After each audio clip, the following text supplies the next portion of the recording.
Afreximbank TV. The business of achieving a global Africa is one that will require the inputs from various stakeholders, and which is why we are excited to have with us the Governor of KwaZulu Natal in South Africa, Ms. Nomusa Dube Ncube. Am I pronouncing that correctly? Yes. Oh, awesome. All right. So we are pleased to have you to chat with us about the global initiative. And so I'll just start right with the first question. How do you think just the Global African Initiative can foster economic integration across the African region and the Caribbean region? Well, first of all, thank you very much for having us, Janelle. And I think this is a very good initiative, and it is something that we all need to work towards, issues of ensuring that we cut the tariffs so that it's going to be easy for us to do business amongst ourselves as within the African continent, issues of easing of the trade barriers, cutting the red tape, but also the regulations, because those are some of the barriers that does not make easy, especially for small and incoming, traders within the African continent. But if we are also serious about trading amongst African countries, we need to look at the issues such as these borders. Borders, they are artificial borders. They were not created by us. They were created by colonial, past.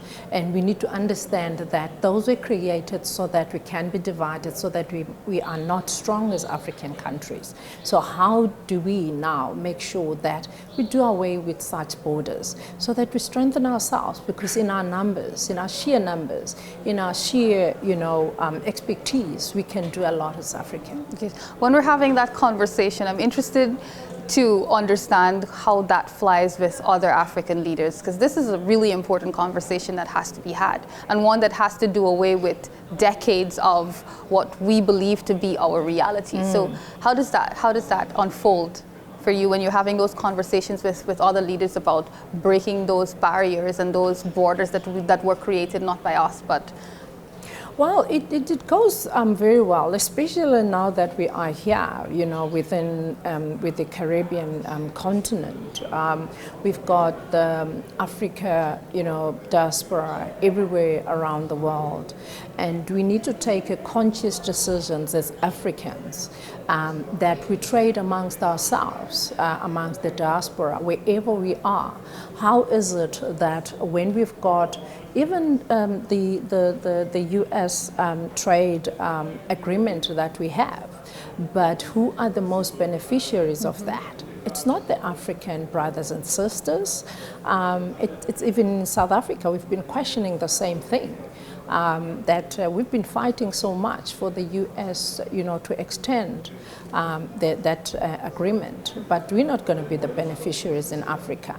And those are some of the things that we need to look at and say, are we really, making sure that whatever that we are doing benefits us back as Africa? We're still talking about issues of unemployment, issues of poverty, issues of inequality. We're not going to do away with those things unless we take conscious decisions as Africans, that it's about time that we sit down and utilize our potential, both at the intellectual level, at the economic level, but also at the global level, to trade amongst ourselves. I mean, if you look at issues of communication, the potential of having such conferences as this, it opens ourselves at the global level to help other role players to come in and actually realize that Africa's time has come.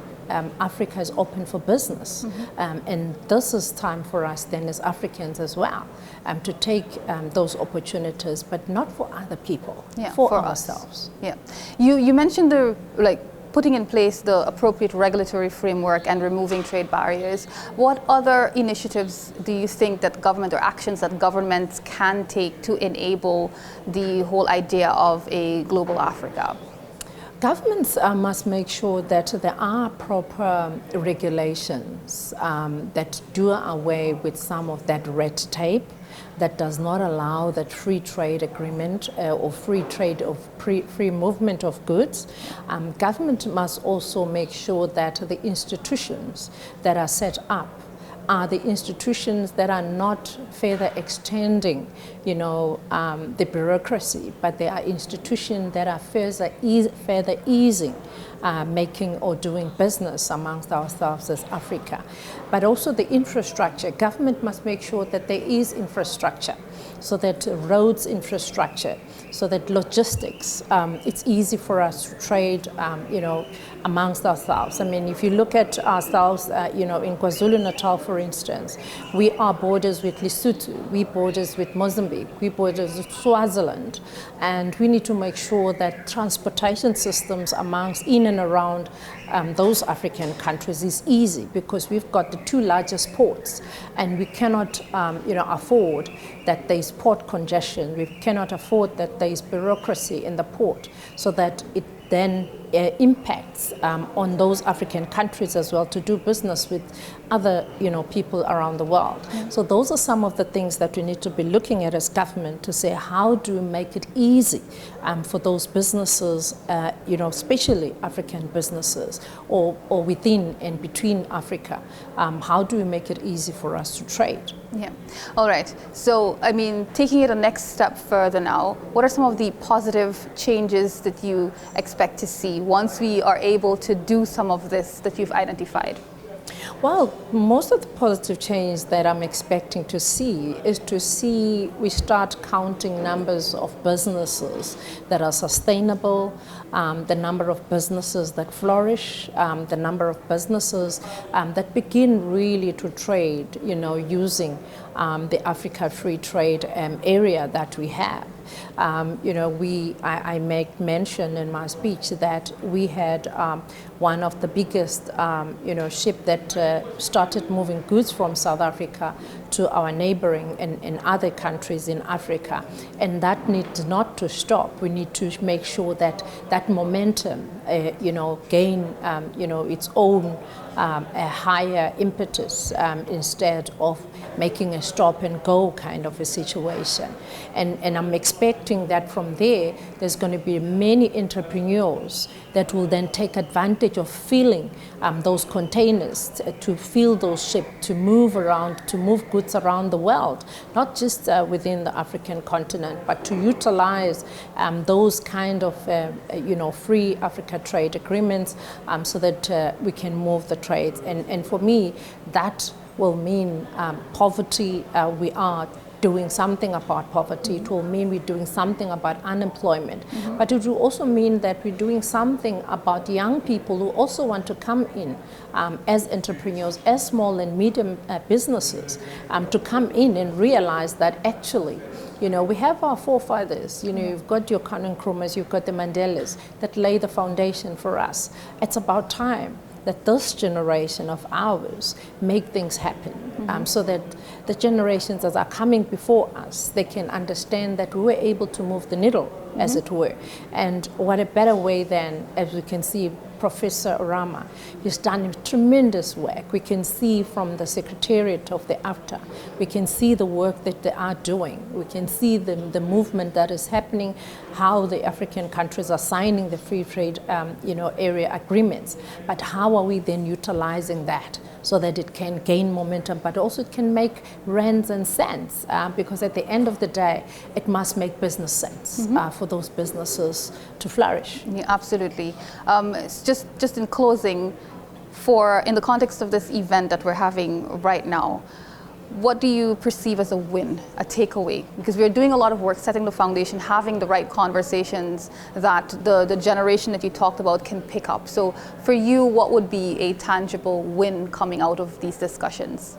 For me, the tangible coming out of here could be for us as Africa to start really communicating better, but also to trust one another's what I can call expertise rather than relying on other people. You know, we've got a tendency of, even in our own institutions, not trusting our own institutions, trusting other people, you know, instead of trusting ourselves. Yeah. So for me, that, you know, what I would want to come out of here is for us to be able to sign agreements that build from what we've done in the previous years, but also to say these are other businesses that are going to be starting the import and export, but also that what are opportunities that we can replace within the Caribbean, you know, coming from Africa, because we know that